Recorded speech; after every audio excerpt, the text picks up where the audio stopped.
ଏଇଟା କଲେ କ'ଣ ହବ?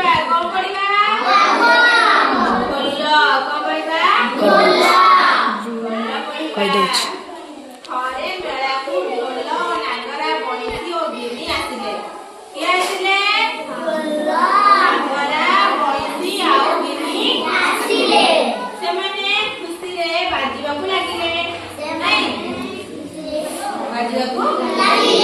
ନାଗର ବାଜିଲା କଣ?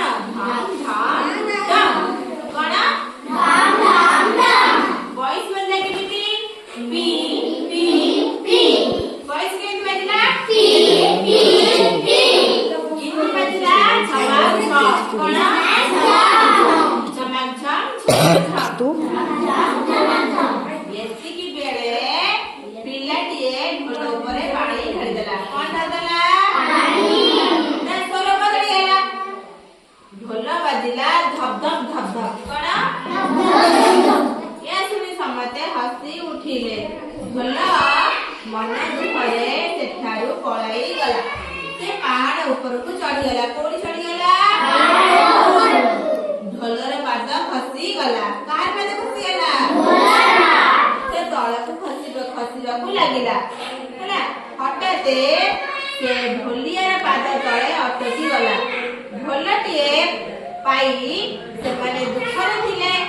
ହେଲା, ଢୋଲଟିଏ ପାଇ ଢୋଲିଆ ଖୁସି ହେଲା। ସେ ତା ଉପରେ ନୂଆ ଚପଳ ଲଗାଇ ଦେଲା। ଢୋଲକୁ ନ ପାଇ ତା ସାଥୀମାନେ ଦୁଃଖରେ ଥିଲେ। ହେଲା, ଢୋଲ ନୂଆ ବେଶରେ ନାଗରା ଓ ବଇଁଶୀ ଓ ଗିନି ପାଖକୁ ଆସିଲା। ସମସ୍ତେ ବହୁତ ଖୁସି ହେଲେ। ନାଇଁ, ସେମାନେ ପଚାରିଲେ, ଢୋଲ ଭାଇ ତୁମେ ସବୁ କୁଆଡେ ଯାଇଥିଲ? କଣ କହିଲେ? କୁଆଡେ ଯାଇଥିଲ? ତୁମ ବିନା ଜମାରୁ ଭଲ ଲାଗୁନଥିଲା। ସମସ୍ତେ ଏକବେଳକୁ କହିଲେ, ଆଜିଠୁ ଆମେ ସାଥୀ ହୋଇ ରହିବା। କଣ ହୋଇ ରହିବା? ସାଥୀ ହୋଇକି ରହିବା।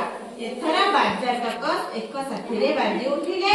ଏହା ଦେଖି ମେଳାରେ ଥିବା ଲୋକମାନେ ଗୀତ ଗାଇଲେ ଓ ଖୁସିରେ ନାଚିବାକୁ ଲାଗିଲେ। ହେଲା, ଭେରି ଗୁଡ୍।